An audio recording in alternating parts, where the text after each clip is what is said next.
Hace un año el pánico y el horror se apoderaron de Barcelona. Se trató del peor atentado terrorista que ha vivido España en su historia reciente. El 17 de agosto de 2017, un ataque perpetrado por yihadistas de ISIS causó la muerte de 16 personas y dejó heridas a más de un centenar al ser arrollados por una furgoneta a toda velocidad en las Ramblas, y otro vehículo usó la misma metodología pero en Cambrils.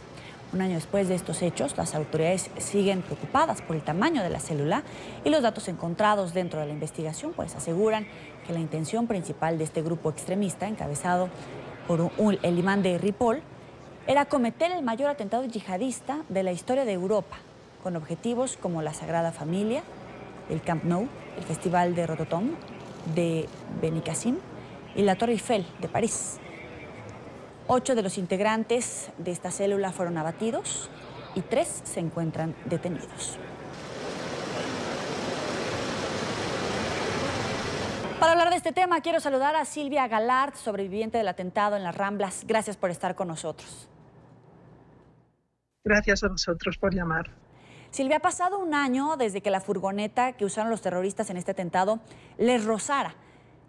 Le pregunto, ¿cómo ha sido para usted afrontar esta situación? Efectivamente, y hace un año, este año ha sido un año difícil a nivel emocional, ¿no? Aprender a convivir con todas estas imágenes que nos quedaron grabadas en su momento allí en la Rambla, ¿no? Los cuerpos volando, los cuerpos en el suelo entre charcos de sangre. Ha sido realmente un año de un trabajo personal importante.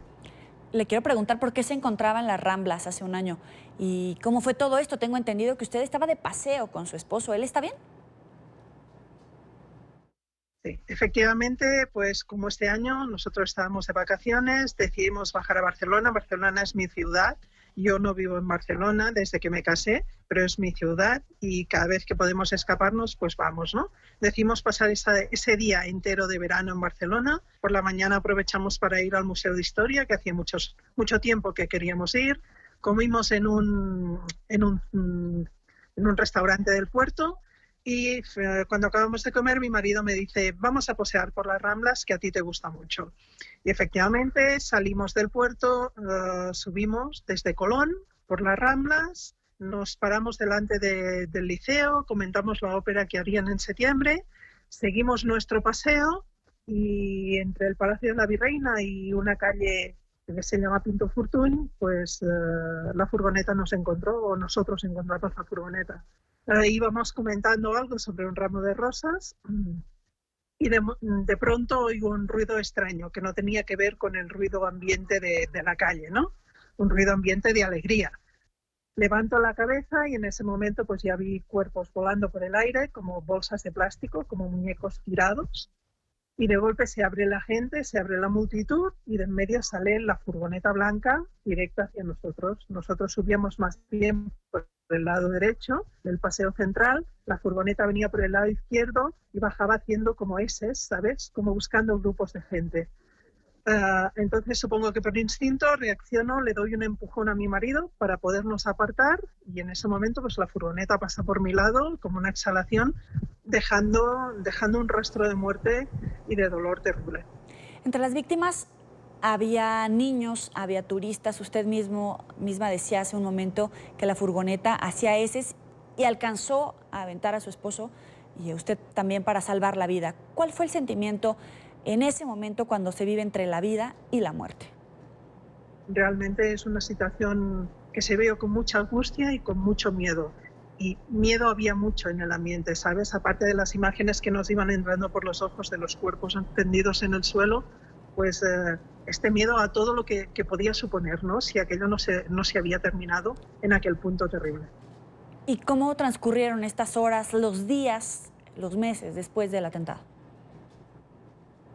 Han sido días complicados, sobre todo al principio, ¿no? La primera noche imposible dormir. Estábamos en un shock terrible, tuvimos que quedarnos a dormir en Barcelona porque teníamos el coche en el parking del Mare Magnum y era zona cerrada, no podíamos acceder allí.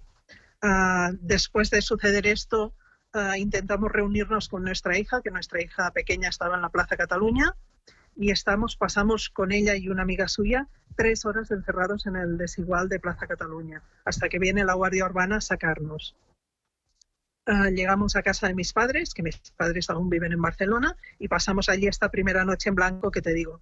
A la mañana siguiente recuperamos el coche, fuimos a Marimagno a buscarlo, cruzamos una Barcelona vacía, muerta, silenciosa, un silencio ensordecedor, y después volvimos para nuestra casa, ¿no? Nosotros vivimos en el Pirineo de Gerona, unos 120 kilómetros de Barcelona.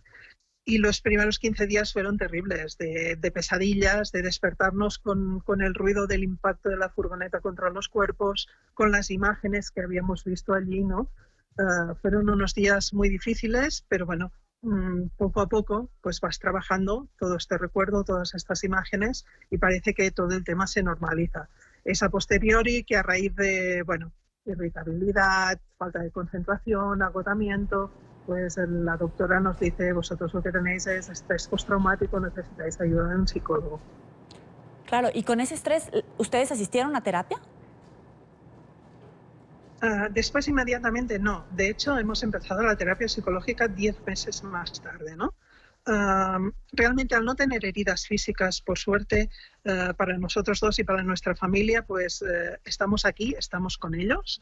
Es la parte positiva a la que nos aferramos, ¿no? Nosotros no tuvimos que sufrir ninguna baja en la familia, ni heridas físicas, pero sí estas heridas psicológicas que no sangran, ¿no? Que no sangran y que salen, pues cuando salen. Cuando ya has superado los primeros días, te parece que aquello ya está, que lo llevarás bien, pero realmente, pues ya te digo, empiezan a salir pues unas cosas que no son normales o que no estaban antes presentes en tu vida y que te das cuenta de que necesitas pues ayuda médica, y de la ayuda médica pues referidos hacia la ayuda psicológica, pero sí, fue a los 10 meses en nuestro caso. ¿Y alguna autoridad se comunicó con ustedes como víctimas para que fueran testigos de este atentado terrorista, o incluso ustedes presentaron algún tipo de demanda? ¿Han sabido cómo avanza el proceso que se adelanta desde hace un año ya? Bien, nosotros cuando salimos de Barcelona estábamos convencidos de que como no teníamos heridas, habíamos tenido la mala suerte de estar en el sitio equivocado, el día equivocado y la hora equivocada, ¿no? Y que realmente, pues mira, que era un proceso que habíamos de hacer nosotros como personas y que ya estaba. A raíz de una serie de hechos, llega una persona y nos dice, se presenta como miembro de la UABAT, Unidad de Atención y Valoración a las Víctimas de Atentado Terrorista, y nos dice, no, vosotros sois supervivientes, tenéis una serie de derechos, y una serie de derechos que, cuidado, porque caducan al año del hecho. O sea, ayer caducaron la posibilidad o el plazo para poder pedir este reconocimiento como víctima de atentado terrorista, ¿no? Y entonces él nos asesora, él y la unidad en concreto, a los cuales desde aquí quiero agradecer todo el soporte, todo el cariño y todo el acompañamiento que nos han hecho. Y a partir de aquí pues empezamos los trámites legales, la denuncia, los informes médicos y presentar todo esto dentro de plazo. ¿Y cómo va ese proceso? ¿Ya han tenido audiencias? De momento no, de momento está presentada la documentación y ahora el Ministerio de Interior pues tiene que resolver, decir sí o no. Si es que sí, si se tienen que presentar más papeles, si se vaya a la parte judicial. Bueno, todo esto son los pasos que a partir de ahora se tienen que seguir, ¿no? Y que la UABAT nos continúe informando de lo que tenemos que hacer. Pero de momento sí, tiene que haber una resolución previa. Porque en nuestro caso, claro, es muy distinto del caso de las personas que por desgracia pues perdieron algún familiar, ¿no? Que entonces ya el curso ya es directo, o estuvieron heridos e ingresados en hospitales. El caso de los testigos presenciales, de los que lo vivimos, que aquella tarde la muerte no nos eligió, pero nos pasó por el lado, es distinto, entonces tiene que seguir otro proceso. Le agradezco a Silvia Galart, sobreviviente del atentado en las Ramblas, por estos minutos para NTN 24. Muchas gracias a vosotros. Hasta luego. Adiós.